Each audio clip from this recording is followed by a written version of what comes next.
வணக்கம் உறவே. இன்று மகிழ்ச்சியான நாள். ஆம், 2021 பணி நிறைவுக்கு பிறகு உடன் பணியாற்றிய தோழர்களை சென்னையில் சந்திக்கும் வாய்ப்பினை தோழர்கள் சக்தி வடிவேல், சித்ரா தம்பதியர் அவர்களது மூத்த மகன் திருமண நிகழ்விற்கு அழைப்பு விடுத்து வழங்கினர். உறவே, ஒரே அரங்கினில் நிறைய தோழர்களை சந்தித்தில் பெரும் மகிழ்ச்சி, கொள்ளை மகிழ்ச்சி. உறவே, எங்கள் அனைவருக்கும் வளமான வாழ்க்கை வாய்த்தது எவ்வாறு? வரலாறை பின்னோக்கி பார்க்கிறேன்.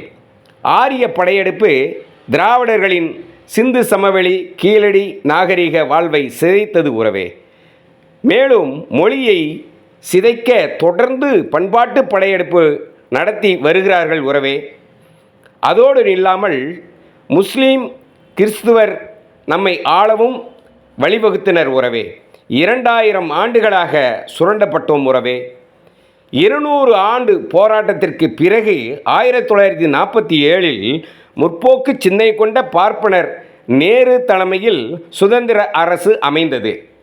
உலகின் வளர்ந்த நாடுகள் அனைவரும் கைவிரிக்க சோவியத் யூனியன், சோசலிச செக்கோஸ்லோவேக்கியா உதவிட முன் வந்ததின் விளைவு இந்திய பொதுத்துறைகள் உருவானது. உறவே, அதன் விளைவாக உழைக்கும் மக்களில் ஒரு பகுதியினர் வளமான வாழ்க்கையை பெற்றோம். உறவே, ஒரு 100 ஆண்டுகள் கூட முடியவில்லை, அதற்குள் இந்தியாவையே காட்டி கொடுத்த ஒரு கும்பல் திடீரென தேசபக்தி வேடம் போட்டு இன்று சாதி மத வெறியூட்டி மக்களை பிழைபடுத்தியோடு ஓபிசி, எஸ்சி, எஸ்டி மக்களுக்கு நல்வாழ்வளித்த பொதுத்துறைகளையும் சீரழித்து வருகிறது. உறவே, உழைக்கும் உறவுகளே, தயவு செய்து புரிந்து கொள்வீர்.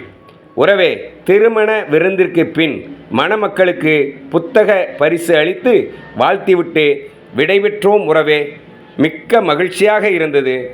அத்தனை உறவுகளையும் தோழர்களையும் ஒரு சேர சந்தித்தது அவர்களுடைய வாழ்க்கை பற்றியும் மற்றும் குடும்பத்தையும் பற்றியும் அறிந்து கொள்ள வாய்ப்பாக அமைந்தது. இதற்கெல்லாம் காரணம் கல்வியும் பொதுத்துறையும் தான். உறவே, வேறு ஏதும் எங்களுக்கு உதவிடவில்லை. அந்த பொதுத்துறைகளையும் உயர்கல்வியினையும் காப்பாற்ற வேண்டிய பொறுப்பு நம் உழைக்கும் உறவுகளுக்கு உண்டு. உறவே, அதனால் தயவுசெய்து நாம் அனைவரும் புரிந்து கொள்வோம், வரலாற்றை வாசிப்போம், ஒன்றிணைவோம், பொதுத்துறைகளை பாதுகாப்போம். அது மட்டுமல்ல, நம்ம உயர்கல்வியையும் பாதுகாப்போம். உறவே, நன்றி, வணக்கம். அரங்கப்பெரு